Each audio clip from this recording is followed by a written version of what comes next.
और महानंदी के श्री महानंदीश्वर स्वामी को प्रणाम करता हूं।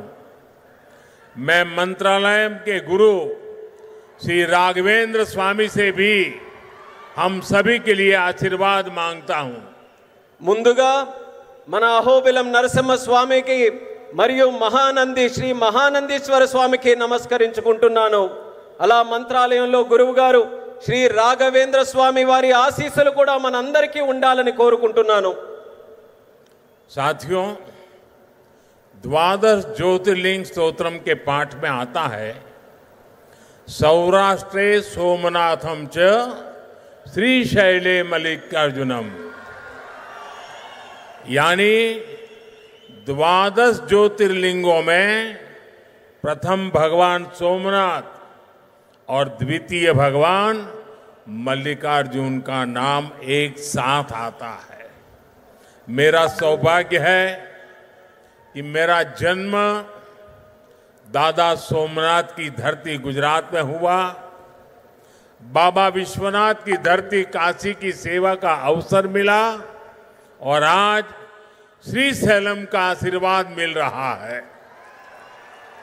మిత్రులారా, ద్వాదశ జ్యోతిర్లింగ స్తోత్రంలో ఇలా చెప్పబడింది, సౌరాష్ట్రే సోమనాథం చ శ్రీశైలే మల్లికార్జునం, అంటే 12 జ్యోతిర్లింగాలలో మొట్టమొదటి సోమనాథుడైతే రెండవది మన మల్లికార్జునుడు। నా అదృష్టం ఏంటంటే దాదా సోమనాథుని భూమి అయిన గుజరాత్లో నేను జన్మించాను। అలాగే బాబా విశ్వనాథుని భూమి అయిన కాశీకి సేవ చేసే అవకాశం నాకు లభించింది। మరియు ఈరోజు నేను శ్రీశైలం స్వామివారి ఆశీస్సులు ఈరోజు పొందాను। साथियों, श्रीशैलम में दर्शन के बाद मुझे शिवाजी स्फूर्ति केंद्र जाकर उन्हें श्रद्धांजलि अर्पित करने का अवसर मिला। मैं इस मंच से भी छत्रपति शिवाजी महाराज को नमन करता हूं। మిత్రులారా, శ్రీశైలం దర్శనం తర్వాత ఛత్రపతి శివాజీ స్ఫూర్తి కేంద్రాన్ని సందర్శించుకొని ఆయనకు నా శ్రద్ధాంజలి అర్పించుకునే అవకాశం కూడా లభించింది। ఈ వేదిక నుంచి మరొకసారి ఛత్రపతి శివాజీ మహారాజ్కి కూడా నా నివాళులు అర్పించుకుంటున్నాను।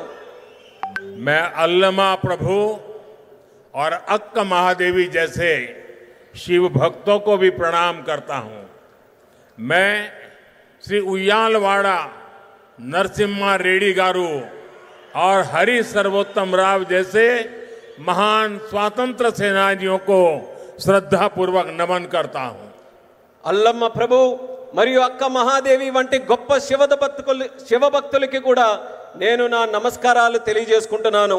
శ్రీ ఉయ్యాలవాడ నరసింహారెడ్డి గారు మరియు హరి సర్వోత్తమరావు గారు వంటి గొప్ప స్వాతంత్ర సమరయోధులకి కూడా నా శ్రద్ధాంజలి అర్పించుకుంటున్నాను।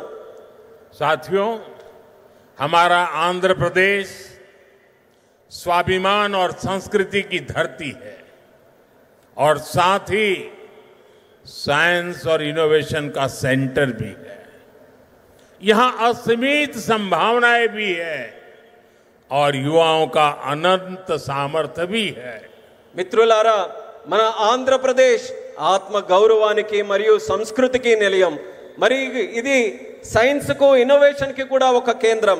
ఇక్కడ అనంతమైన అవకాశాలు ఉన్నాయి మరియు ఇక్కడ యువతకి అపారమైనటువంటి శక్తి కూడా కలిగి ఉంది। आंध्र को अगर जरूरत थी तो सही विजन और सही नेतृत्व की जरूरत थी।